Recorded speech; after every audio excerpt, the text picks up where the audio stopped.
예, 함수를 살펴보고 있는데요. 이제 C++에서는 또 최근 언어들에서는 동일 이름의 함수 여러 개 정의할 수 있도록 해줍니다. 프로그래머는 그 이름 짓는 게 되게 귀찮은 일 중에 하나예요. 그래서 똑같은 이름을 계속 사용할 수 있으면 편해요. 근데 똑같은 이름을 썼을 때 그 이름을 컴파일러가 구분할 수 있어야 돼요. 우리가 이렇게 함수를 호출했을 때 이 호출이 요 정의 중에 요 정의인데 어느 거에 해당되는지를 컴파일러가 올바르게 찾아갈 수가 있어야 됩니다. 그래서 동일 이름의 함수니까 함수 이름들은 같아요. 그렇죠? 같을 거예요. 그러면 이 함수 호출을 얘랑 어떻게 매칭시키냐, 컴파일러가 요 인자 목록을 가지고 요 매개 변수 목록하고 요 인자를 가지고 일치를 시킵니다. 그리고 이렇게 할 때 반환 타입이 다른 것은 고려 대상이 아닙니다. 그래서 얘는 요 두 개는 정수 하나만 받는 함수죠. 이름이 같고 그럼 이렇게는 다중정의할 수 없습니다. 반환 타입만 다르기 때문에 그래요. 그래서 요 줄은 이렇게는 다중정의할 수 없습니다. 하지만 요거는 다 펑이라는 이름인데 인자를 보면 매개 변수 목록을 보면 개수가 다르거나 개수가 같을 경우에는 타입이 다릅니다. 그러면은 다중정의하는 데는 문제가 없습니다. 그러니까 타입이 다르고 개수가 다르면은 다중정의를 할 수 있다. 그러면 이렇게 호출했을 때 어느 거에 매핑이 되냐? 어느 거에 매핑이 되냐? 여기 보면 펑 10 했죠? 10은 무슨 타입이에요?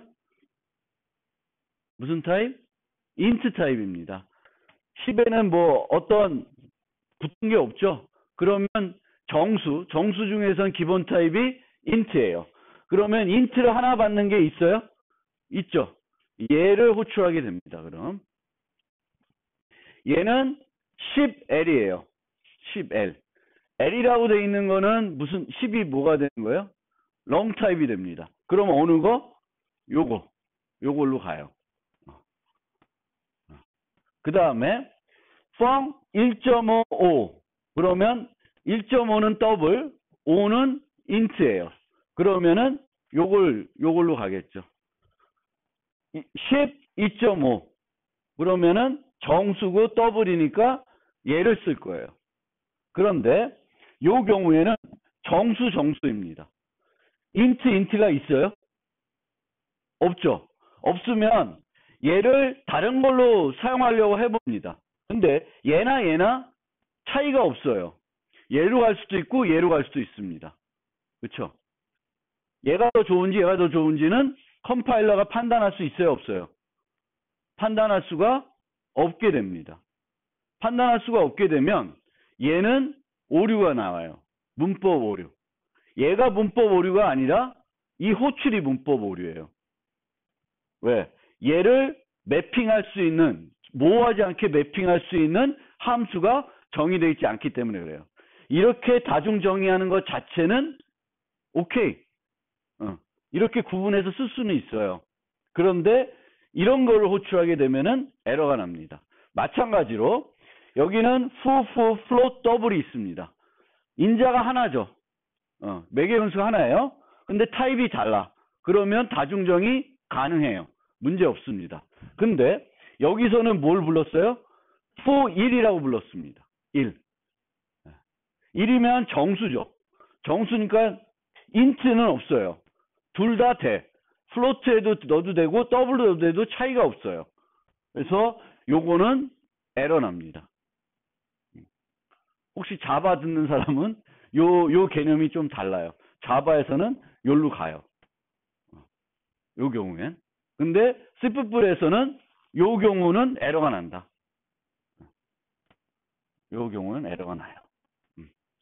정확히 일치되는 게 없는데 예로도 가도 되고 예로도 가도 되면은 무조건 에러 납니다. 그래서 여기서는 이쪽이 에러가 아니라 이쪽이 에러입니다. 호출하는 위치가 모호해지면 에러가 납니다. 그래서 우리는 어떤 타입을 봤는데 타입이 이제 달라요. 어떤 비슷한 일을 하는데 타입이 달라.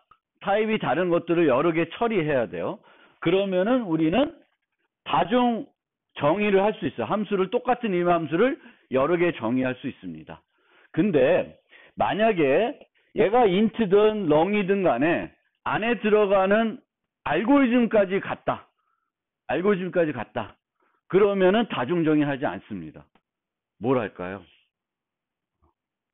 범용 함수라는 거로 정의를 합니다. 그러니까 이렇게 다중 정의한다는 거는 int 받았을 때하고 long 받았을 때 여기에 들어가는 코드가 달라야 돼요. 다를 경우에는 이렇게 가요. 이렇게 다중 정의하는데 다르지 않고 코드도 똑같다. 알고리즘이 같다. 그러면은 다중 정의를 하는 게 아니라 뒤에서 제가 설명드릴 범용 함수로 만들게 됩니다. 범용 함수로 만들게 돼요. 그리고 이 경우에는 short를 쓰는 거는 별로 가능한데 용도가 좀 애매해요. 얘도 short로 안 가겠죠. 그럼 언제 short로 갈까? 언제 short를 이 함수를 어떻게 하면 부를 수 있을까? 그렇죠. 강제로 형변환 시키거나 뭐 예를 들면은 short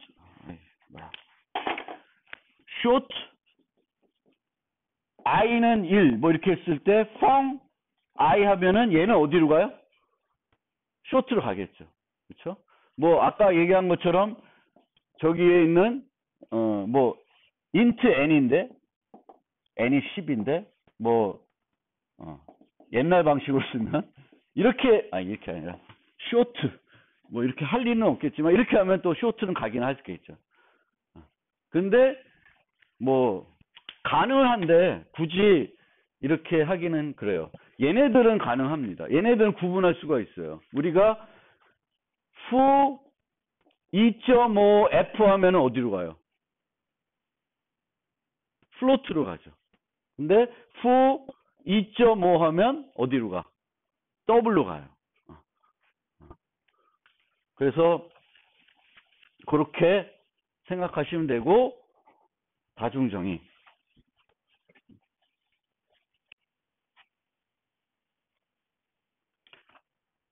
예를 들면 그건 아닙니다.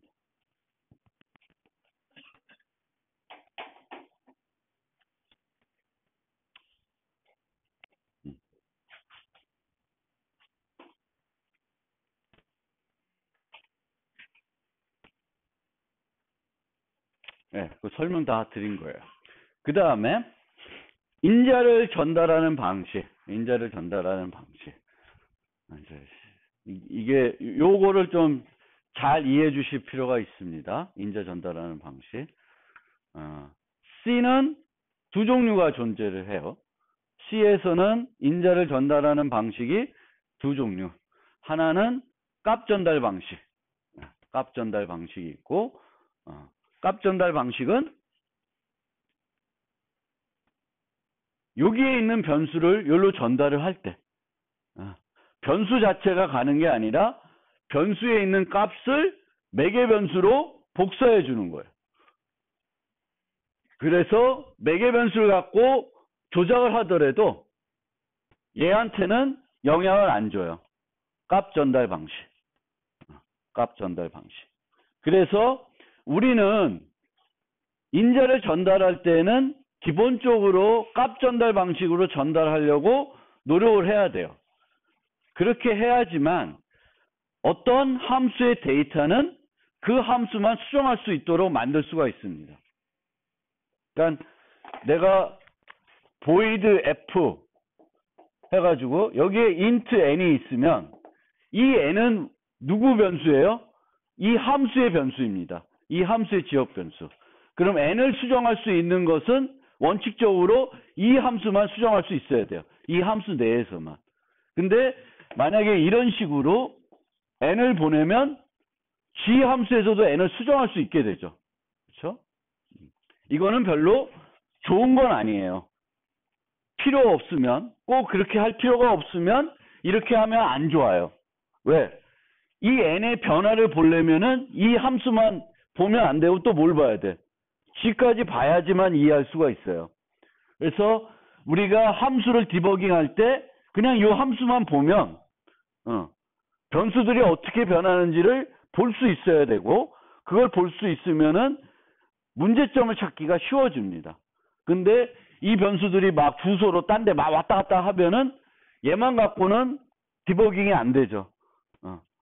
그래서 기본적으로는 우리가 인자를 전달할 때 값 전달만 방식으로 쓰려고 그럽니다. 그런데 그렇고 값 전달 방식, 이쪽에서 뭘 하든지 간에 복사가 되기 때문에 얘한테는 영향을 안 주는 거예요. 그러니까 f 함수의 지역 변수는 f만 수정하는 형태가 되는 거예요. 근데 왜 얘가 나오냐? 참조. 아이씨.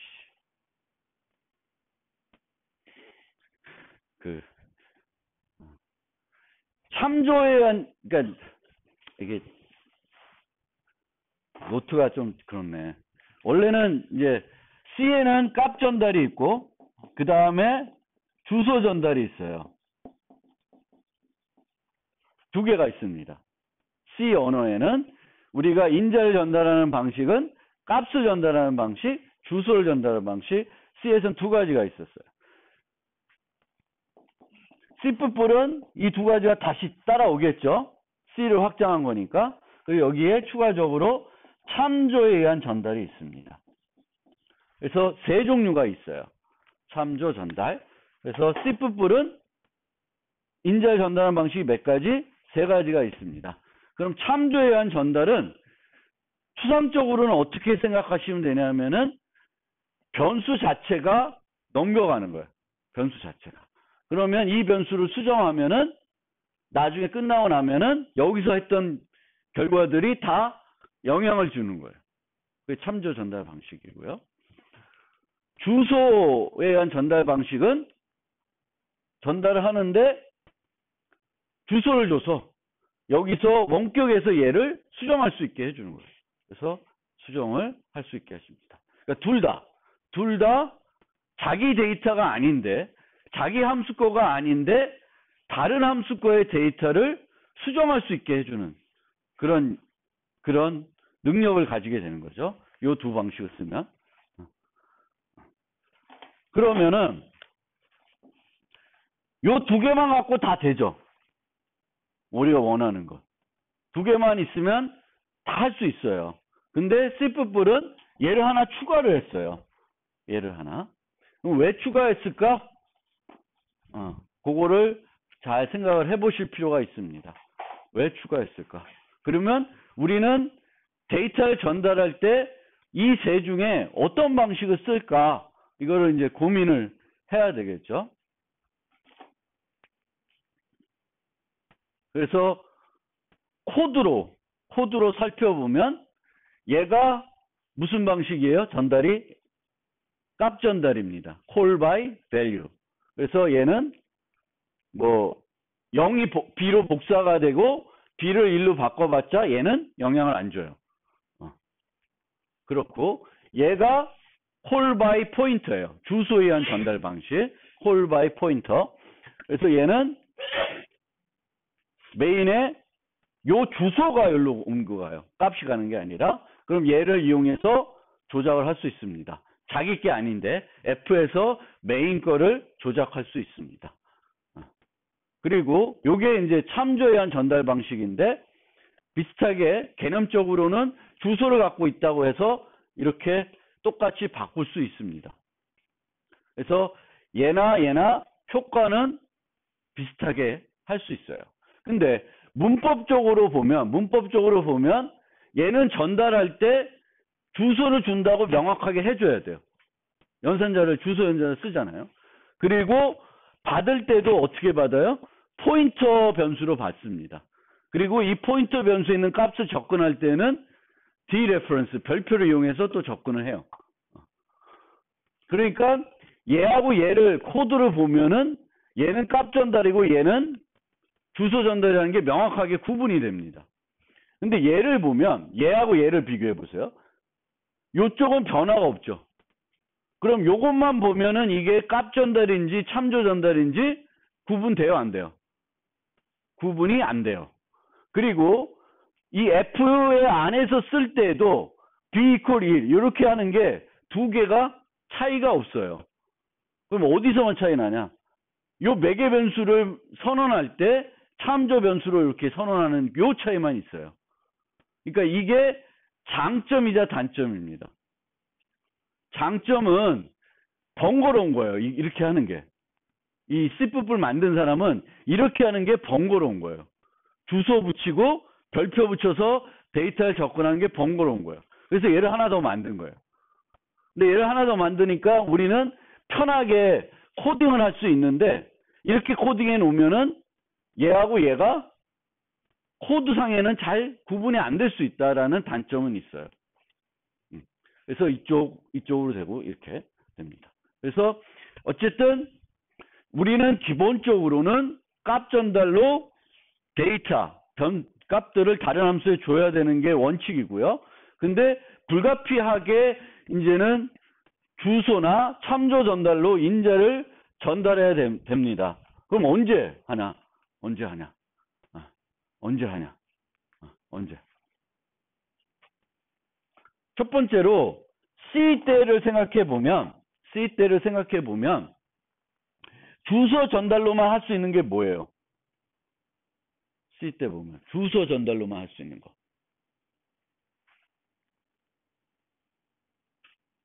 C에서는 배열은 값 전달로는 전달할 수가 없어요. 언어 자체를 만들 때부터 값 전달로 전달할 수 없게 했습니다. 그러면은 배열은 어떻게 전달돼요? 늘 주소 전달로 해요. 왜 그렇게 만들었을까요? 값 전달로 했을 때 그 비용이 너무 비싸다는 거죠. 그렇죠?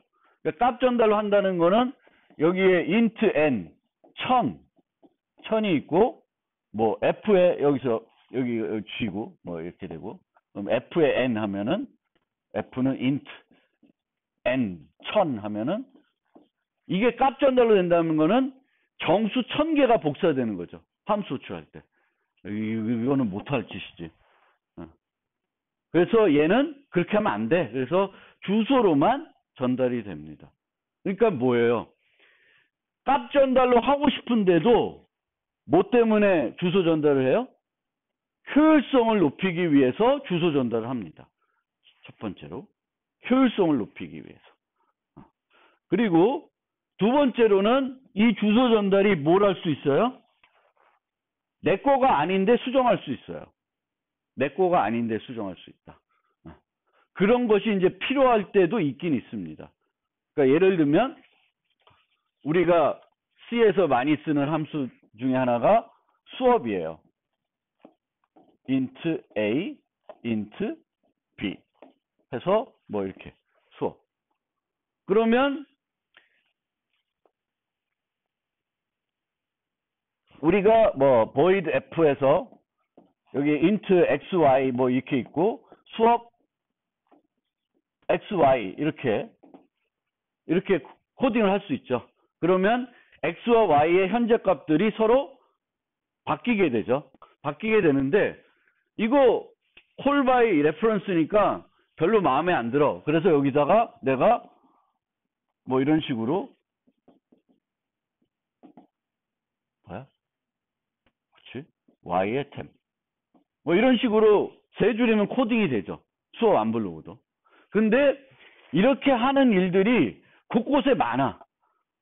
곳곳에 많아. 그러면 뭐가 되는 거예요? 코드가 중복되는 거예요. 코드가 중복이 되면 그것도 싫은 거예요. 그러면은 이렇게 가는 거예요. call by reference, call by 뭐냐? call by pointer이지만 이 데이터들이 다른 데 가서 바뀌지만 그래도 요 세 줄을 계속해서 여러 군데에 쓰느니 요거 하나 만드는 게 편하다라는 겁니다. 그래서 이렇게 간 거예요. 그렇지만 뭐 이것도 이렇게 갈 수는 있어요. 그리고 배열 같은 경우에는 비싼 거예요. 무겁잖아.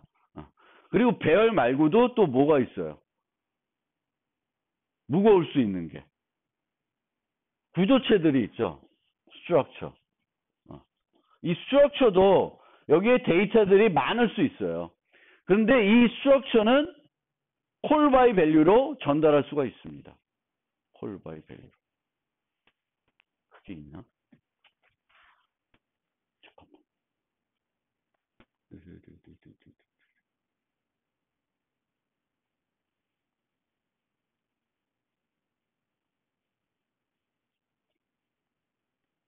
그게 어디 있지?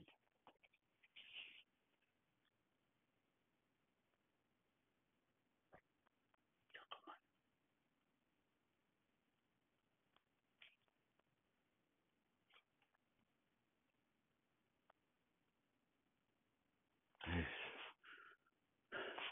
죄송합니다.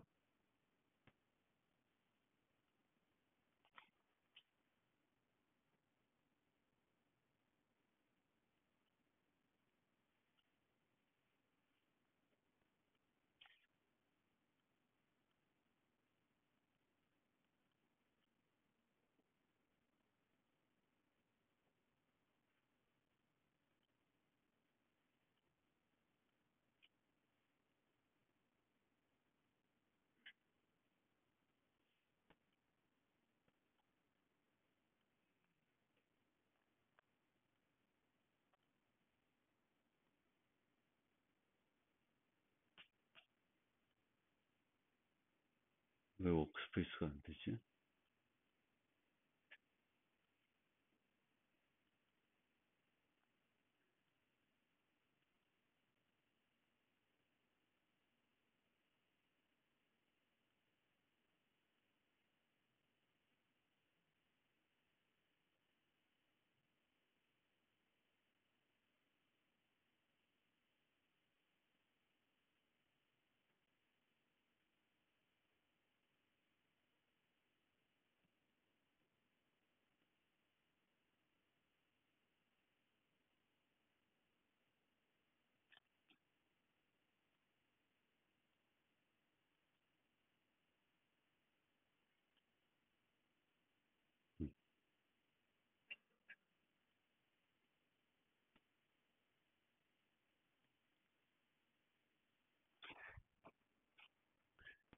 이런 애도 구조체가 이런 애예요.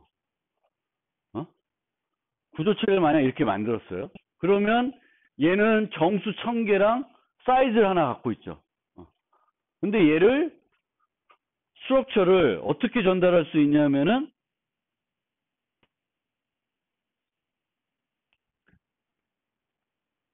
이렇게 전달할 수가 있어요. 요건 무슨 전달이에요? 주소 전달, 참조 전달, 값 전달 어느 거예요? 요거. 구조체를 그냥 전달한 거죠. 값 전달로. 그러니까 값 전달로 이 스트럭처를 구조체 변수를 전달할 수 있어요. 그러면은 이 값 전달 과정에서 얼마만큼이 복사가 되냐면은 정수 1001개가 복사가 되는 거예요. 그렇죠? 무지막지한 거예요. 그러니까 이런 거는 값 전달로 보내는 것 자체가 효율성이 어떻게 될까? 좋을까요? 나쁠까? 나쁘죠. 그래서 이런 구조체들도 아이고 망했다. 구조체들도 비용이 비싸니까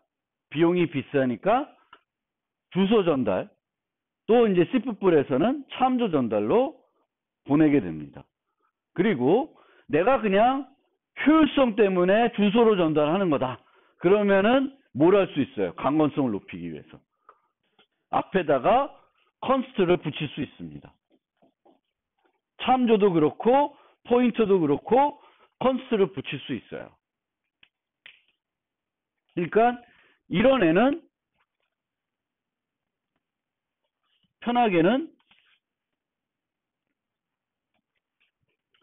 C뿔에서는 이렇게 전달하는 게 가장 간편한 거예요. 이거는 참조 방식이에요. 참조인데 앞에 컨스트가 붙었어요. 그러면은 후에서는 저 H 구조체를 수정할 수 있어요, 없어요? 수정할 수가 없습니다. 근데 나는 값 전달로 주고 싶지만 값 전달로 주면 어떻게 돼? 비용이 너무 비싸. 그래서 주소 전달로 주지만, 아니면 참조 전달 주지만 수정할 수 있는 건 아니다. 그리고 종종은 또 수정할 수 있을 필요하면은 컨스 빼면은 수정도 할 수 있는 거죠. 저쪽 가서. 그래서 그거를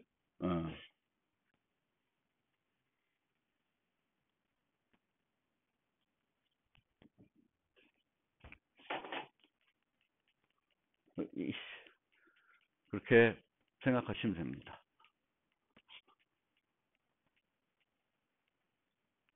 그래서 배열과 같이 덩치가 큰 데이터는 콜 바이오 밸류 보내고 싶어도 효율성 때문에 값 전달로 전달하지 않아요.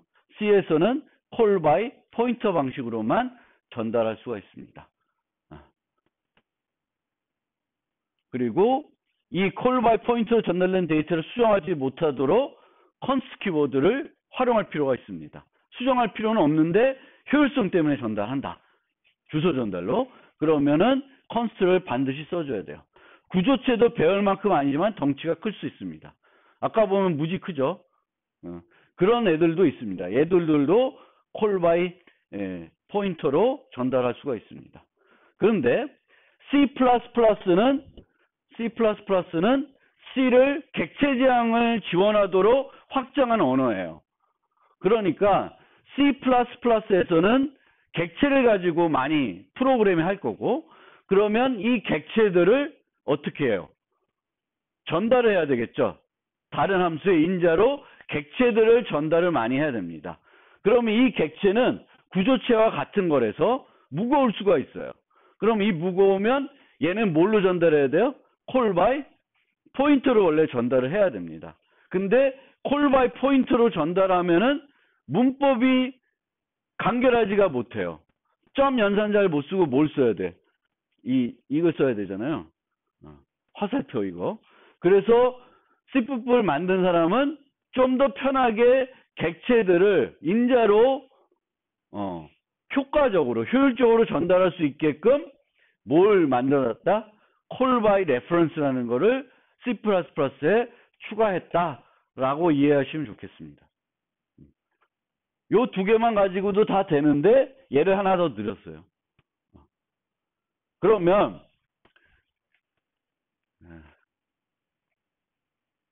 요거와 요거의 차이점은 또 뭐가 있을까요? 이 노트에 놨어 있는데 요거와 요거의 차이점은 뭘까?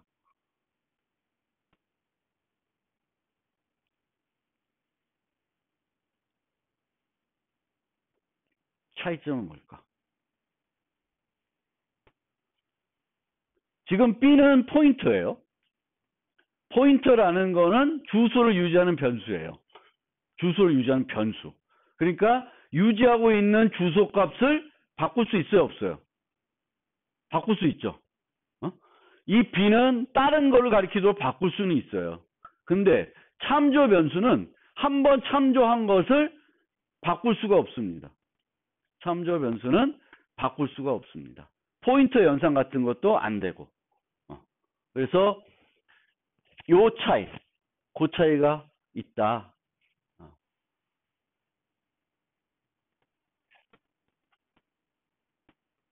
그거를 이해해 주시면 좋겠습니다.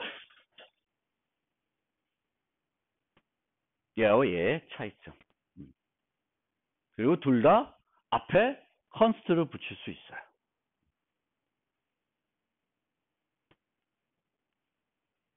뭐 포인터와 참조는 다음 장에 가서 또 한번 설명을 드릴 거니까 그때 가서 이제 생각해 보시면 되겠고, 콜 바이 레퍼런스의 문제점, 문제점. 이제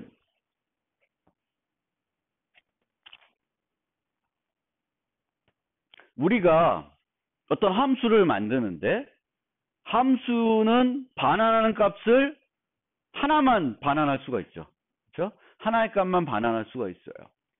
그런데 우리가 어떤 함수를 만들고 싶은데 이 함수에서는 두 개의 값을 반환해야 돼요. 두 개의 값을. 하나가 아니라. 그러면 어떻게 할 수 있냐? 방법 하나는 여기처럼 그 반환할 값들을 유지할 구조체를 하나 정의하는 거예요. 구조체를 정의해서 여기에다가 대입해서 얘를 반환하는 겁니다. 이게 한 가지 방법. 또 하나의 방법은 반환값을 사용하지 않고 여기에 call by reference나 call by pointer를 써가지고 사용하는 거예요. 근데 이렇게 쓰면 인자가 뭐가 되는 거예요? 원래는 이쪽에 오는 건 뭐예요? 함수의 입력이죠. 그렇죠? 근데 이렇게 쓰면은 얘는 함수의 입력도 되는 거와 동시에 뭐가 돼요? 함수의 출력도 돼요. 그러니까 이거는 좋은 스타일은 아니에요. 근데 이렇게 이제 프로그램 하는 경우도 종종 있기는 있어요. 왜냐하면은 이 주소 전달이나 참조 전달은 그 안에서 수정을 하게 되면은 결과가 남죠. 그 호출한 데서. 그래서 얘를 종종 입력으로만 쓰는 게 아니라 입력과 출력을 병행하게끔 쓰는 경우가 있어요. 그래서 참조로 쓰는 또는 포인터로 쓰는 경우가 있다라는 겁니다. 그래서 이렇게 하는 건데 이렇게 하게 되면은 이 페어를 반환하는데 이 페어 반환할 때는 이것도 무슨 반환 형식이에요? 리턴은 복사가 이루어지죠. 복사가 이루어져요. 그래서 반환하는 게 또 무거울 수가 있습니다. 반환 과정에 들어가는 비용이 뭐 얘는 정수 두 개니까 무겁다고 생각하지 않아도 되는데 무거울 수도 있어요. 구조체로 하게 되면. 얘는 무거운 건 없죠. 왔다 갔다 하는 거니까. 그래서 그런 차이점이 있고 차라리 이렇게 만들 바에는 그냥 이렇게 만드는 게 더 깔끔할 수 있다. 그러니까 얘는 뭐예요? 민, 맥스, 최대값, 최소값을 동시에 구해주죠. 그럼 뭔가 효율적으로 생각할 수 있는데 함수를 이렇게 만드느니 이렇게 만드는 게 값 전달만 쓰고 더 깔끔할 수 있어요. 그래서 최대값 구하는 거 하나, 최소값 구하는 거 하나. 두 번 부르면 되죠. 그죠? 얘 하나 한 번 부르느니. 그래서 그거를 우리가 생각하면서 쓰셔야 된다. 즉, 이 참조 전달하고 주소 전달은 입력 역할도 할 수 있지만 출력 역할도 할 수가 있고 그 출력 역할로 사용하다 보면은 그거를 사용하는 사람에서는 되게 어색할 수 있고 오해할 수 있고 잘못 쓸 수가 있습니다.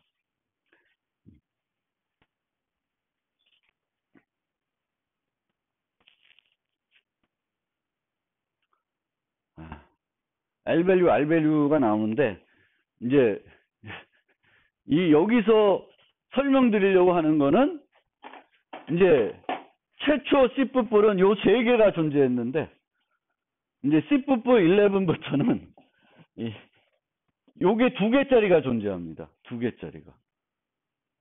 두 개짜리. 이건 너무 머리 아픈데 이걸 범용참조라고 해요. 범용참조. 근데 이 범용참조를 이해하려고 그러면은 되게 복잡해서 몇 장이냐? 좀 더 가서 설명을 드릴게요. 근데 이제 C뿔 11부터는 요 세 개 말고 하나가 더 있다. 하나가 더 있다. 그 하나는 참조인데 하나 쓰는 게 아니라 두 개를 쓴다. 두 개를. 그래서 그거가 있으니까 이제 해주고 요걸 이해하려면은 이제 L밸류, R밸류 개념이 나오는데 그거를 그때 가서 설명을 드리겠습니다. 그때 가서 설명을 드리고 그냥 넘어가고요. 그 다음에 여기서 이제 설명드릴 거는 일반적인 함수를 정의할 때 우리가 그 함수를 정의할 때 수식어로 붙일 수 있는 수식어들이 있어요. 메소드를 정의할 때는 클래스 안에 정의할 때는 수식어들이 어마어마하게 많아요. 근데 일반 함수를 정의할 때는 이런 거는 의미가 없어요. 의미가 없고 이제 세 가지만 의미 있는데 첫 번째가 inline이라는 거예요. inline. inline은 컴파일러 보고 뭐라는 거예요? 함수를 호출하지 말고 함수 코드를 그 위치에 옮겨가지고 구현해라 라고 하는 거예요. 그렇게 되면 뭐가 좋아질까? 실행하는 속도가 빨라질 수 있겠죠. 왜? 함수 호출하는 과정이 없어지니까. 인라인으로 하면. 그러니까 인라인 하면은 원래 예를 들면은 뭐 for 뭐 이렇게 해가지고 쭉 있고 여기에 f 함수를 호출해요. 그러면은 이걸 100번 돈다. 그러면 이 함수가 몇 번 호출돼요? 100번 호출되죠. 근데 함수는 그 함수가 실행되는 과정 말고 함수를 호출할 때 추가적으로 드는 비용이 있죠. 스택 만들어야 되고 인자 복사하고 왔다 갔다 하고 막 비용이 많이 들잖아요. 그래서 인라인이 되면 여기다가 그 f 함수의 코드를 여기다 넣어버려요. 그러면은 저 코드가 100번 실행되는 건 마찬가지지만 뭐가 없어져요? 함수를 호출하고 리턴되고 하는 그 메모리에서 일어나는 일들이 없어지죠. 그러면 속도가 좀 더 빨라집니다. 그래서 우리가 작은 함수들은 인라인을 붙여서 할 수 있는데 저는 이런 건 별로 싫어요. 인라인을 사용자, 프로그래머가 붙이는 거는 저건 잘못된 것 같아요. 누가 해줘야 될까? 컴파일러가 알아서 해줘야 되는 거예요. 그리고 실제로도 내가 인라인을 붙인다고 해서 다 인라인으로 해주지도 않아요. 컴파일러가 판단해서 나는 인라인을 하라 그랬는데 인라인 하는 건 별로인 것 같아. 그럼 컴파일러가 인라인을 안 해요. 그래서 인라인은 그렇게 되지만 보통 우리가 저 인라인을 프로그래머가 뭔가 프로그램을 의도적으로 최적화하려고 하지 말고 컴파일러가 똑똑해가지고 알아서 최적화해주는 형태로 가는 게 좋은 것 같습니다. 그래서 그런 측면이 있고요. 그 다음에 뭐가 있냐면 const expr이라는 게 있어요. const expr. 이거 전에 한번 설명한 적 있나요? const expr? 설명한 적 있어요? 없어요? 머리 아프다.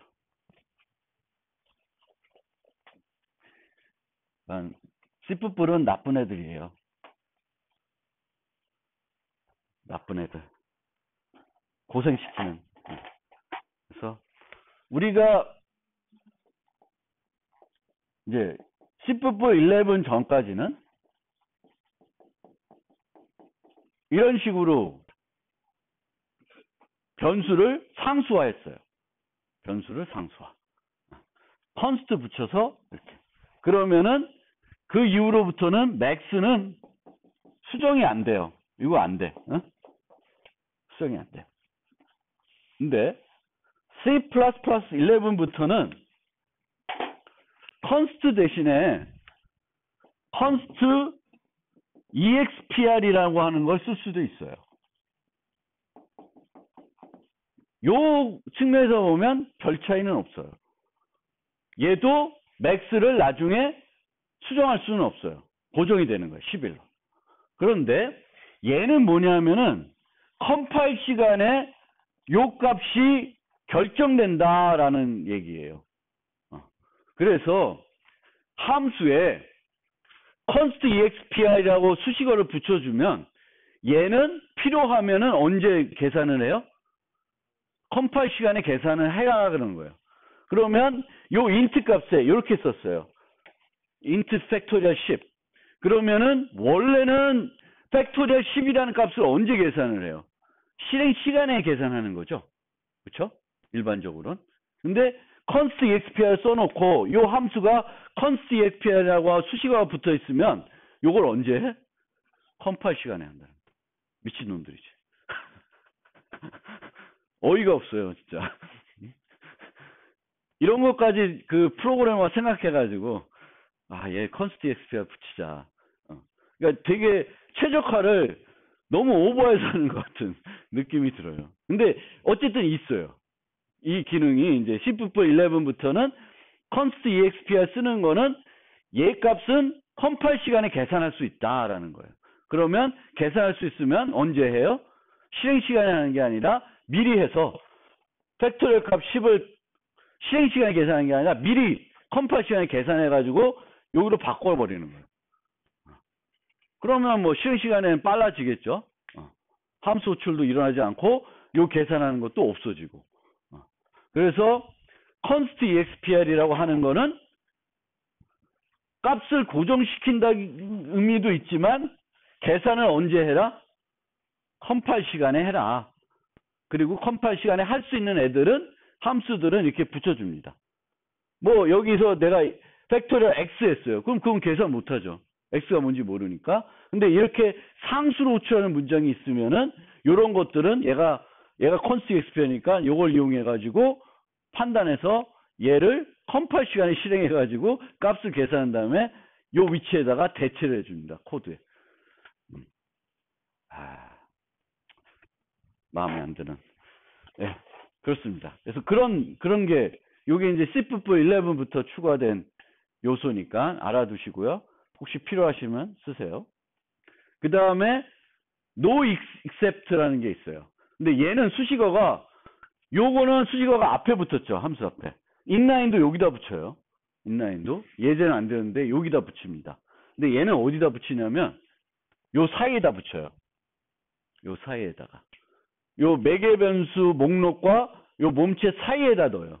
그러니까 요 나중에 보는 수식어들 중에서도 여기에 집어넣는 수식어들이 있어요. 그래서 no except는 여기에다 집어넣는 수식어입니다. 그래서 no except를 하면은 이 함수에서는 절대 뭐가 발생하지 않는다? 예외가 발생하지 않는다는 걸 알려요. 그럼 뭐가 좋은데? 컴파일러가 또 뭔가 최적화를 할 수 있대요. 그러니까 예외를 발생할 수 있는 코드들에 대해서는 그걸 대비하기 위한 추가 코드가 들어가야 되는데 no except를 붙이면은 그걸 안 해도 되는 거예요. 그러니까 좀 더 효과적으로 코드를 최적화해 줄 수 있다고 합니다. 그래서 우리는 또 이걸 보고 얘는 예외가 발생할 수 없겠구나. 그래서 딱 써주시면 돼요. 예외는 발생할 수 있는지 없는지는 어떻게 할까? 내 코드 중에 예외를 발생할 수 없어요. 그리고 내가 어떤 함수들을 부르는데 그 함수들도 no except야. 그럼 내 함수도 뭐가 될 수 있어요? no except가 될 수 있습니다. 그래서 판단을 해서 만약 얘가 예외를 발생시키지 않는 애다. 절대 예외 발생이 안 될 거다. 그러면 해주면 돼요. 그리고 나중에 이건 지금은 이제 일반 함수 얘기하는 거니까 나중에 메소드 얘기하면은 이런 5개 수식어가 또